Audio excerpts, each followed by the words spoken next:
ద్రోణాచార్యుల వారే పడిపోకపోతే యుద్ధంలో గెలిపెక్కడిది? ఇవన్నీ ఒకెత్తు. సైంధవుడు యుద్ధానికి వచ్చినప్పుడు పరమశివుడి గురించి తపస్సు చేశాడు. పరమశివుడి గురించి తపస్సు చేసి పంచపాండవుల్ని గెలిచే వరం ఇమ్మన్నాడు. పంచపాండవుల్ని గెలవడం నీ తరం కాదు, పాశుపతాస్త్రం నేనే ఇచ్చే అర్జునుడికి. అర్జునుడిని తక్క మిగిలిన నలుగురిని ఒకరోజు మాత్రం యుద్ధంలో గెలుస్తా ఉన్నాడు.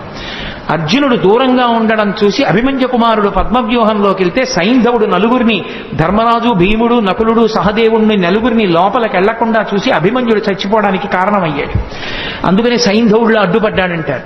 రాత్రి శిబిరానికి తిరిగి వచ్చినటువంటి అర్జునుడు ఏడిచాడు, కొడుకు చచ్చిపోయాడని. ఏడిచి మీరు నలుగురు ఎందుకు వెళ్ళి రక్షించలేదని అడిగాడు అన్నల్ని. సైంధవుడు అడ్డుపడ్డాడు, అతనికి వరం ఉందన్నారు. తొందరపడి ప్రతిజ్ఞ చేసేశాడు, రేపు సూర్యాస్తమయానికి నేను సైంధవుడి తల తరగకపోతే నేనే చచ్చిపోతానన్నాడు.